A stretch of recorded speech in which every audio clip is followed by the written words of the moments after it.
પટેલ.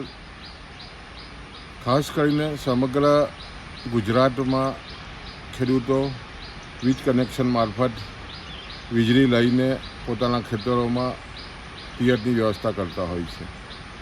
ઘણા લાંબા સમયથી ખેડૂત આગેવાનોને ખાસ કરીને જે આદિવાસી સમાજ, જે નાના નાના ખેડૂતો છે, એના સમુદાયના ધારાસભ્યોશ્રી તરફથી ખૂબ જ યોગ્ય રજૂઆત હતી કે વીજ કનેક્શનો લેવા માટે 7/12ના ઉતારામાં વધારે ખેડૂતના નામો હોવાને કારણે તમામ ખેડૂતોની સંમતિને કારણે ખાસ કરીને નાના ખેડૂતોને વીજ કનેક્શનો મળી શકતા નથી ને વર્ષો લાગી ગયા છે.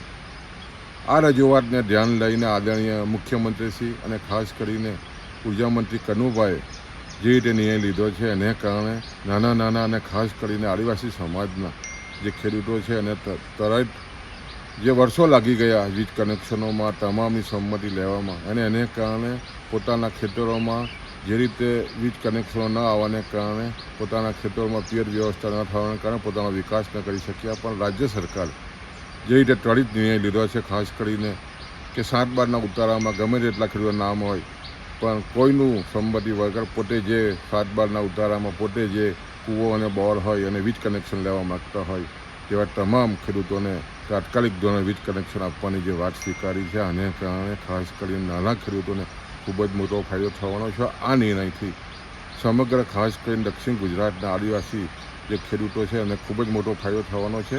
આ નિર્ણયને અમે વધાવીએ છીએ.